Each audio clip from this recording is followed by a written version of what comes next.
So thank you, Sylvia. I'm a Nigerian Caribbean consultant physician in sexual health and HIV.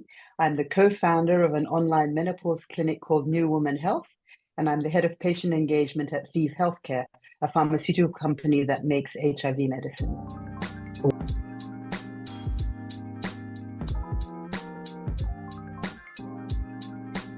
Sure. So as I just said, I run a menopause clinic, and so I'm interested in technologies that improve our understanding of the impact of menopause and of the quality of life for menopausal women. And so at a recent conference, I tried on a wearable device that was designed to measure blood pressure, and it couldn't take my reading. So just tell us a little bit about that. What happened? Why this device couldn't take your reading? So the device was basically a smartwatch, and the people who made it said that amongst other things that a watch can do, it also could measure blood pressure. And so the device I tried on was the device that the person who was showing it to me was wearing himself. It wasn't a device just on the stand. So he took his device off, and I put it on mine, and I could see a blood pressure reading on the screen, but it didn't change. And so, but it was high, and my blood pressure isn't high. So I said, I don't think that's my blood pressure. And he said, oh no, that's my blood pressure, but it looks like it can't read yours. And that was a big shock to me, actually, because that had never happened before. And then we had a conversation about the fact that some of these wearable devices, some smartwatches, in fact, struggle to take readings from people who have darker skin.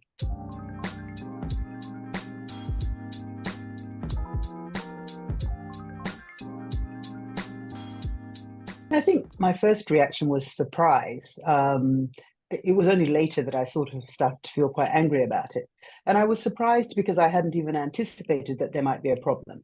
I've had a Fitbit and other kinds of smartwatches before, and I'd never experienced that.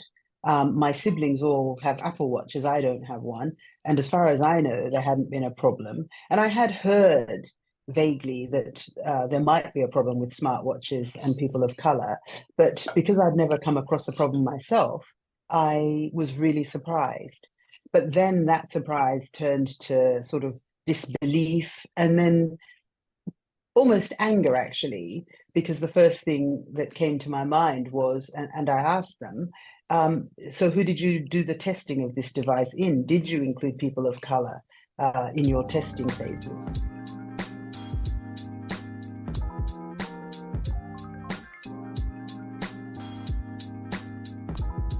Yeah, I think that it was both, to be honest.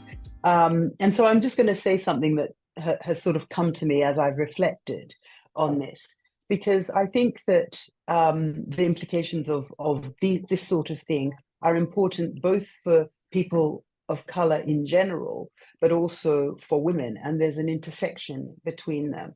So we know, for example, and we found this very clearly in COVID, that certain kinds of medical equipment, like pulse oximeters, for example, that are used to measure oxygen levels in the blood, are less accurate in people of color.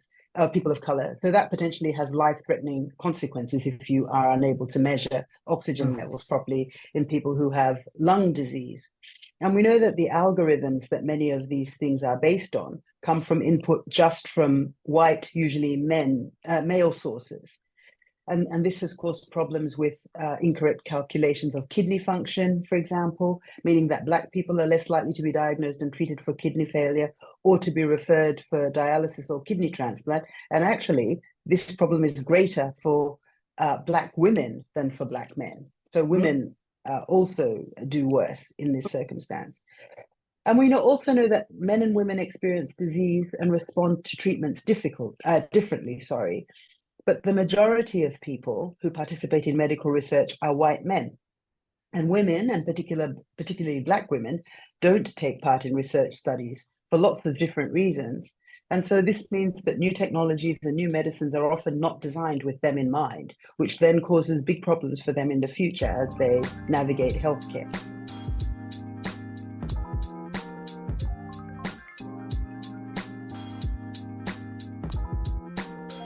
The answer is really complex. I think we know that many people from minoritized backgrounds have a distrust of medicine and research for very good reasons. I think that medical research has often done a disservice to people from racially minoritized backgrounds in the countries where they're minorities.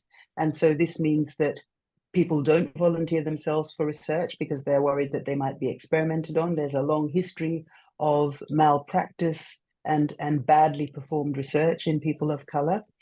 And so that is one challenge. But the other challenge is, I think that in general, researchers seek out people who it will be easy to recruit. And so they kind of go for, I suppose you might call the low-hanging fruit. But then that means that many other people who they could study and who could benefit from this research are excluded. So I think it's really important that we work to understand why people don't trust research, that we work to help them to understand why their participating in research is really, really important. We saw in COVID that a lot of people were not prepared or happy to have the COVID vaccine because they were worried that they were worried that the studies of the vaccine hadn't been done in people like them. And so there's a piece of work to be done amongst communities who don't participate in research to understand why it's important that they participate in research, but also to ensure that research in them is done in an ethical way that takes account of their concerns and their lived experience.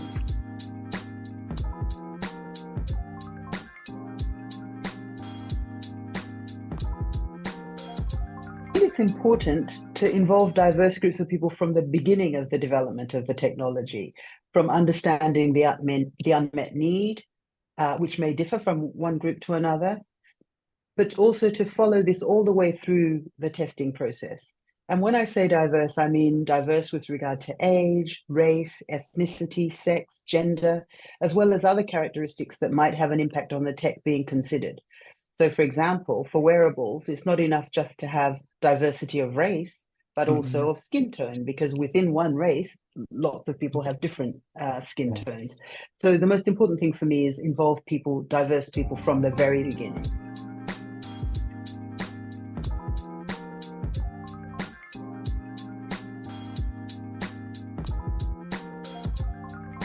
So I can answer this from the point of view of the NHS, where I work in clinical practice, but also from the point of view of the pharmaceutical company that I work for. So a really good example is when you calculate kidney function. So until very recently, calculations of kidney function have included a race factor. So if you are calculating kidney function in a Black person, you put in an adjustment for that, for the fact that they're Black. But what happens is that then Black people have a significantly higher chance of being told that they have normal kidney function when actually their kidney function is not normal. And so that means that Black people generally take longer to have, for kidney disease to be diagnosed. And I think I may have mentioned this earlier. They take longer for kidney function, for their kidney function abnormalities to be diagnosed. They take longer to be referred for dialysis, and they take longer to be referred for a kidney transplant. So they live with abnormal kidney function for a longer time. So in the pharmaceutical company that I work for, I raised this as an issue. And what's been really nice is that they have addressed this now and are moving towards removing the race calculation from calculations of kidney function.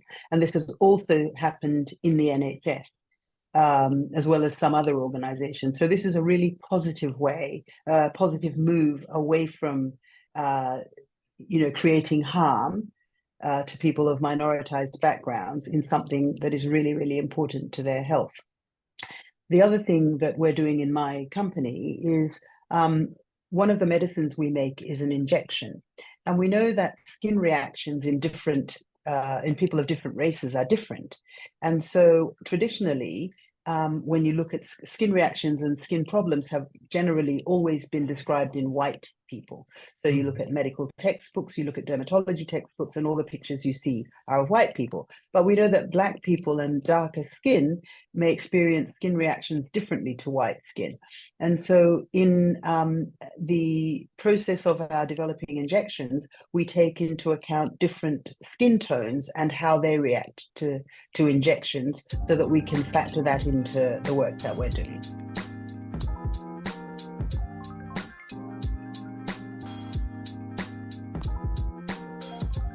I think it's really, really important to seek diverse input, to seek input from all the people you hope to benefit from a particular technology or a particular area of healthcare. And often there are people who speak up all the time, but they don't necessarily represent the diversity of all the people who may have this experience. So it's really important to find the people who you're not hearing and understand what their experiences are, because they are often the people who stand to benefit the most from new technologies, but who are least likely to access them. So just consult widely, make no assumptions, and just listen.